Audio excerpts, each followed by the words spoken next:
The Atlanta Braves get walked off by the Pittsburgh Pirates 4-3, meaning once again, they lost the game that could have gotten them to a 500 record. Let's talk about it. This is the Braves Postcast, your instant game reaction for the Atlanta Braves. Part of the Locked On Podcast Network, your team every day. Yes, welcome on into the Braves Postcast, part of Locked On Sports Atlanta, where we cover your Atlanta sports teams each and every day. I'm your host, Lindsay Crosby, author of the Braves Today newsletter. You can follow me on social media at Crosby Baseball. He's Jake Mastroianni of Locked On Braves. Follow him on social media at shorts.ball. Glad to have you back. Wish it was under better circumstances, Jake, because the Atlanta Braves get walked off 4-3 in Pittsburgh. They lose the series to the Pirates, and once again had a chance to capture a 500 record and do not do it. There's a lot of stuff here that we need to talk about. We need to get to Chris Sale, managerial decisions, Raisel Iglesias again. But before we do that, how frustrating is it that this just keeps happening every time they have a chance to get to 500? They face a pitcher who they should be able to score against, and they just can't do it. Yeah, I mean, it's unbelievably frustrating, and it's not just that. I mean, it's in all these games, even the games they've been winning lately. It feels like 2024. I mean, you're winning games because of pitching. You're winning games in spite of your offense, and you're losing games because of your offense. And that is just completely frustrating because that should be what carries this team, and it's just not right now. And it is frustrating. You got chances to get back to 500 and kind of get over that hump, and you're not doing it. But even more than that, even in the games they're winning right now, it's hard to get too excited because you're not seeing any change in this offense. You're still seeing the struggles that they're having to score runs. Yeah, there was I remember somebody in the comments yesterday, and I apologize everybody who's watching live on YouTube for not getting more into the comments yesterday, but I had that little rant I went on, who was saying, like, from listening to the tone of this postcast, it doesn't sound like a win. And I think that's kind of where we are. You've had so many close games. And so many of them have been like one-run games. You're now 8-9 in one-run games, but you're like a perfect 5-0 in extra innings games, and it's not sustainable. And I think we saw that today, where extra innings, it's been fluky, but overall, this offense has not done enough.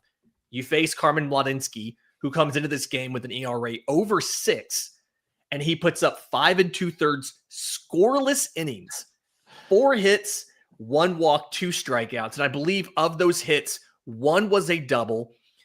The rest were singles. And I want to say that it was Drake Baldwin had the 2 and Nick Allen had 2. The rest of the offense didn't do anything until Mlodzinski got out of the game. And I think we're just at the point now where you touched on this on Friday. I repeated it again last night. You move Drake Baldwin up to the 5 spot. Great. That doesn't matter when Matt Olson and Marcelo Zuna and Austin Riley and Ozzie Albies aren't hitting. Ozzie Albies, a stat came out during the game. Ozzie Albies is like 0 for 33 right now. I just don't know how you fix this. Yeah, I don't either. And apparently Tim Hires and the Braves don't. I mean, again, I keep seeing people in the comments say, get rid of Ozzie Albies. Okay, who are you replacing him with? Orlando Arcia? Luke Waddell? Like, what is the solution? The solution is these guys have to start performing like they're supposed to. And it's the same thing in this game that I've been talking about over this long stretch. I think, and I'll go back and look again, I don't think they had a single inning against the starter where they had multiple runners on base. There was just no pressure. There was nothing to press the starting pitcher in this game. And you got a leadoff single from a fast runner, and Michael Harris, he stays there. And it's just, they did absolutely nothing to put pressure on them to try to get something going. And it's just, it can't keep happening. You can't keep waiting till the 7th, 8th, and 9th inning to then finally do something. You know, those are the innings where you're supposed to put the game away or come back and win the game, not the games where you're trying to fight back just to tie it and to send it to extra innings. You're supposed to scratch across a couple of runs early on, push the starter, get them out of the game, and then you do that. But the Braves are doing nothing in the early portion of the game, and then they're hoping that the pitching keeps it close enough that in that 7th, 8th inning that they can make a comeback. And that's, as you said earlier, it's just not sustainable. It's not the way that this offense and this team should be operating. Yeah, and it's not just a 2025 problem. It's not just a Tim Hires problem. Over the last 162 games, Atlanta is 80 and 82. And that is despite having the second best rotation ERA in baseball and the number one fielding independent pitching in baseball. It's just the offense has not been good enough doing different strategies. And to your point, you can't just swap out Ozzie Albies for somebody. I saw somebody during the game ask me if you could send Ozzie to Gwinnett. It's like, not unless he consents to going. He's a vested veteran. He can block that. To your point, there's just RC going to play second. Like, who are you going to replace him with? If you take Eli White and put him at second, okay, who plays right field every day? Stuart Fairchild? I mean, that's the situation that you're in right now.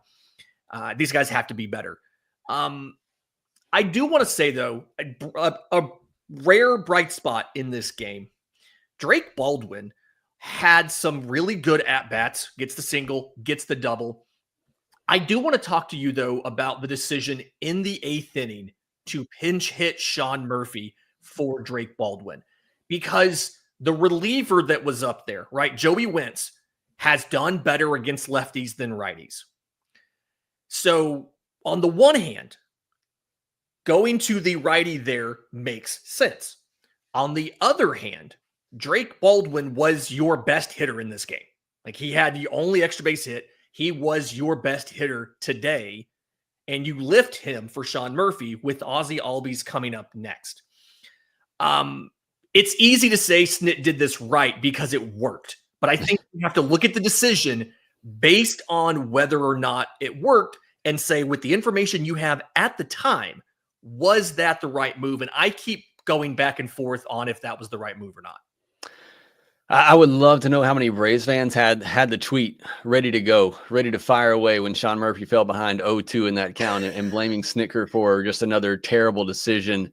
Look, I'm right there with you. I thought it was a questionable move with the way that Drake Baldwin had been swinging the bat, and just he's been giving you a good at bat pretty much every time up. He's had a good game. I was ready to question the decision myself.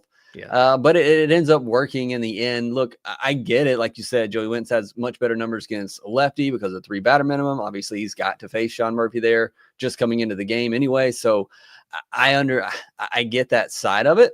And it's not like Sean Murphy, he's come up clutch in some big situations. I know he's cooled off here lately, but he's also somebody that will, at least when he's not hitting, give you a good at bat. And you saw it in this one. He fell behind 0-2. He battled back in the at bat, took some close pitches, and then was able to drive one. So again, I don't think it's the worst decision he's made this week. It's probably like 4th or 5th on the list. And again, I'm not even saying it's a bad decision, but it is one where I was like, ooh, if this goes badly, Braves Twitter is about to go absolutely crazy on Brian Snitker. So fortunately for him, this one worked out.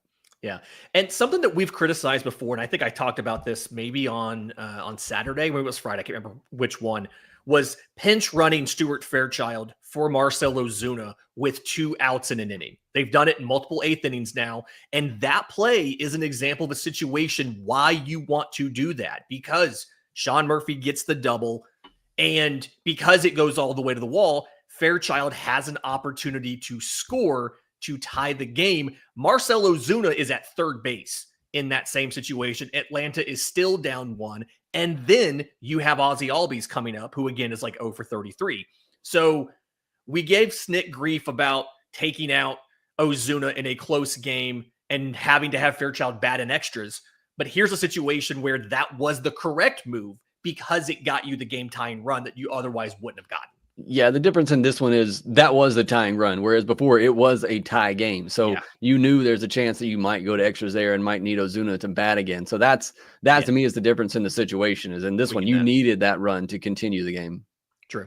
All right. In just a second, I want to get to the pitching. I want to talk about Chris Sale, the good and the bad, and the bullpen, and we'll get to Iglesias. Yes, we'll do that next, right here on the Braves Postcast.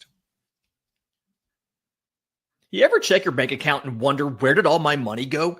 Between dining out, online shopping, entertainment, it's easy to lose track, and that's where Monarch Money comes in. It's your personal CFO, giving you full visibility and control over your finances. Monarch Money isn't just a budgeting app. It's a complete financial command center. You can track all your accounts, investments, and spending in one place, so you stop just managing your money and start building wealth. Instead of juggling multiple apps, you can use Monarch to check your finances, track spending, and even plan long-term goals, all from one application. And you can track both shared and personal accounts that you have with a partner. So take control of your finances with Monarch Money. Use code LOCKEDONMLB at monarchmoney.com for 50% off your first year. That's monarchmoney.com, code LOCKEDONMLB for half off your first year. Today's episode's also brought to you by our friends at Upwork. Scaling your business requires the right expertise at the right time. With Upwork, you can find specialized freelancers in marketing, development, design, and more. Experts ready to help you take your business to the next level. Upwork gives businesses flexibility by connecting them with top freelance talent across multiple industries: IT, AI, web development, marketing. Whether you need extra hands for a project or a long-term partner, Upwork makes hiring simple and affordable. Instead of hiring full-timers, you can find affordable top-tier freelancers to scale your business. And if you need like a specific expert for a specific thing, marketing campaign, maybe for instance, you can find somebody to do that specific thing for you. So visit upwork.com right now and post your job for free. That's UPWORK.com, upwork.com, to connect with top talent and grow your business today.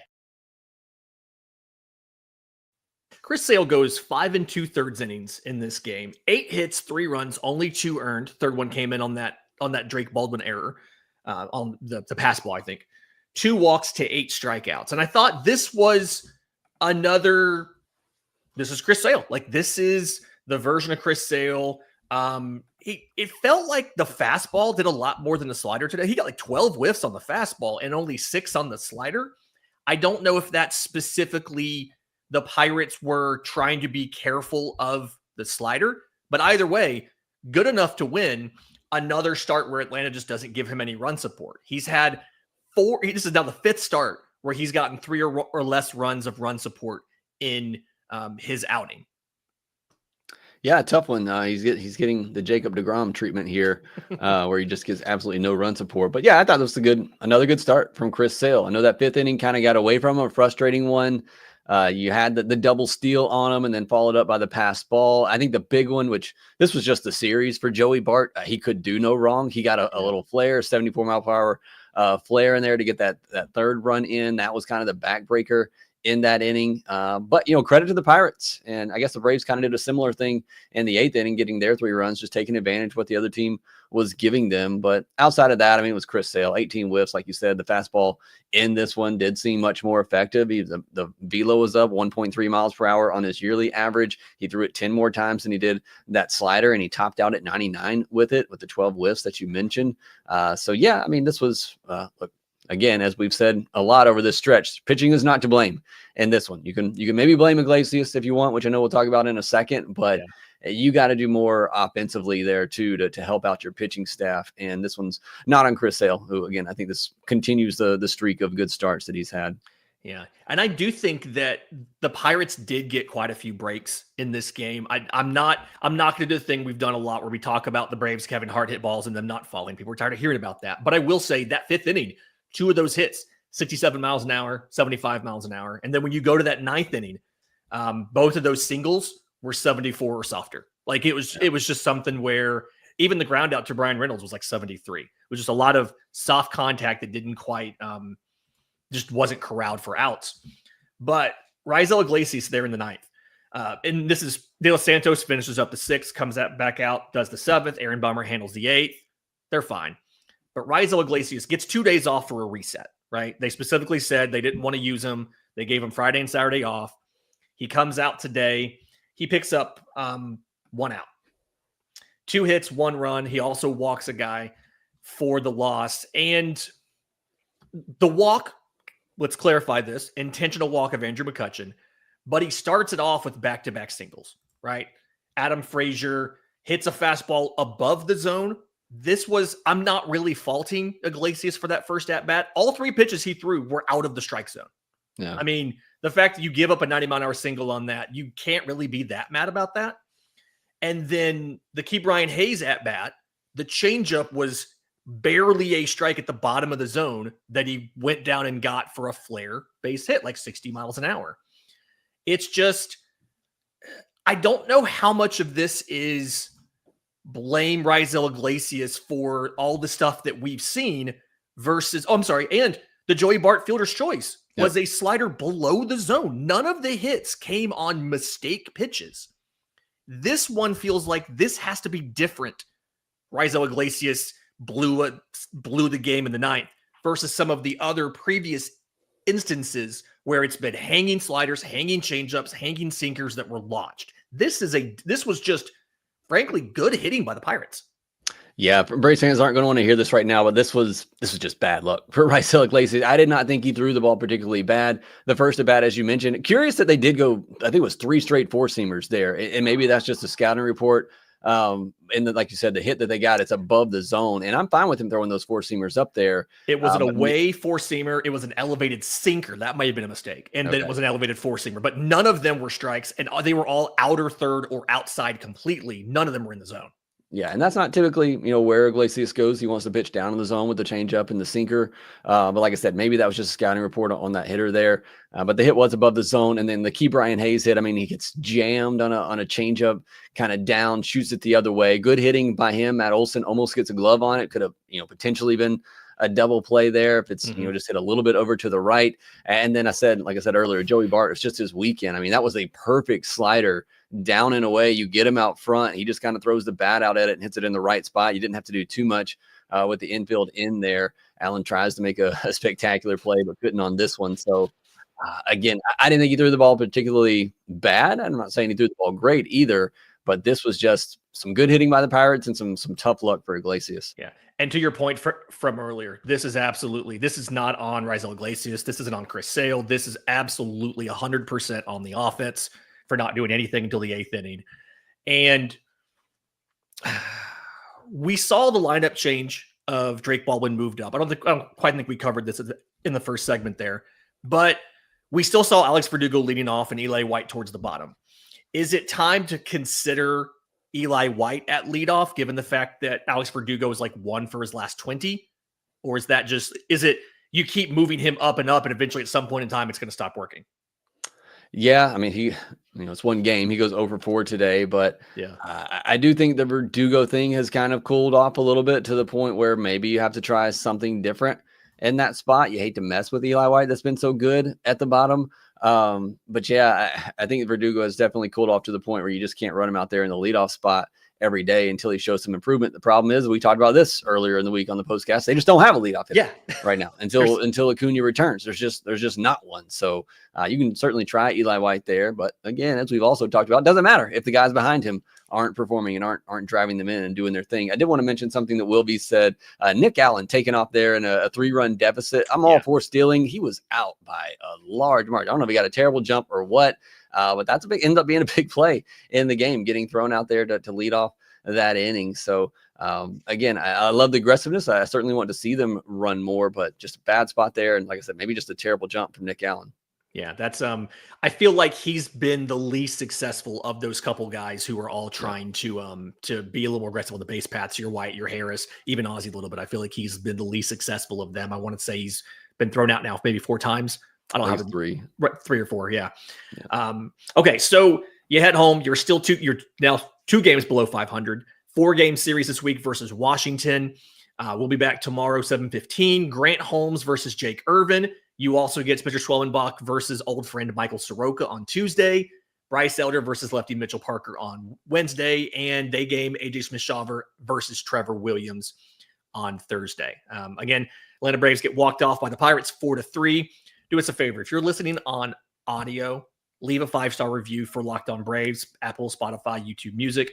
If you're on YouTube watching live, subscribe to both Locked On Braves and Locked On Sports Atlanta. Hit the notification bell so you know when we go live to break down the next hopefully Braves win.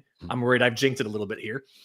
But for Jake Mastroianni, I'm Lindsay Crosby. This has been the Braves Postcast.